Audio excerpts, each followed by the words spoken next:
last piece of advice or parting words to an aspiring entrepreneur or an entrepreneur CEO. Oh, that's a tough one. Like I said, getting the right people around you.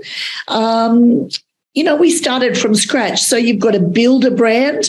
One of the things that for me was, I guess, a bit of a surprise is we are just now, we've bootstrapped to date, and we are just now doing our, whether you call it Series A or not, but we're doing, we're raising for growth capital.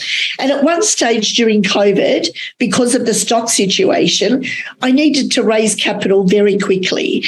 And what we did was a small equity crowdfunding.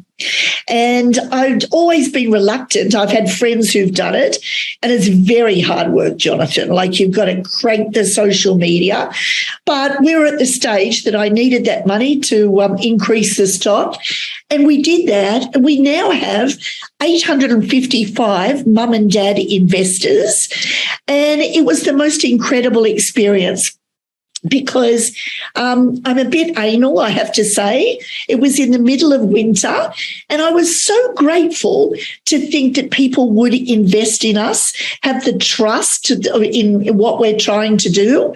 And I thought that I would connect with everybody and ring everyone that invested more than $1,000. Well, I didn't know that that's not the done thing.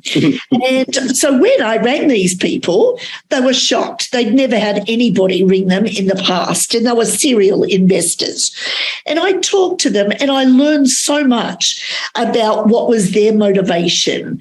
Why did they want to invest in the world, invest in us for a better world, and all of those things.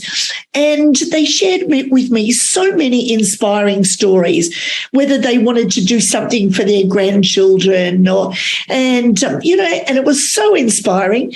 And at the end of the day, it's like I've got a Planet Protector army out there.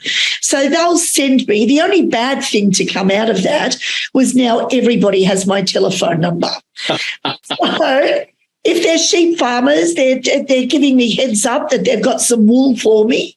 And if they're other investors, then they're saying, you know what, I just received this box and it was wrapped in polystyrene. So it's like I've got my own army out there.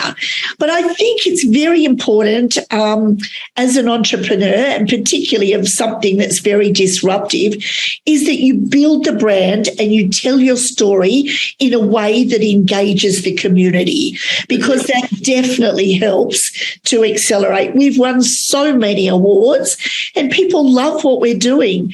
And, if you look at Australians as a nation, we became wealthy off the wool on the sheep's back.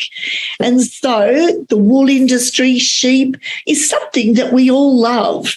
And I think it's important to have the community behind you and to feel very supported. And certainly we feel that.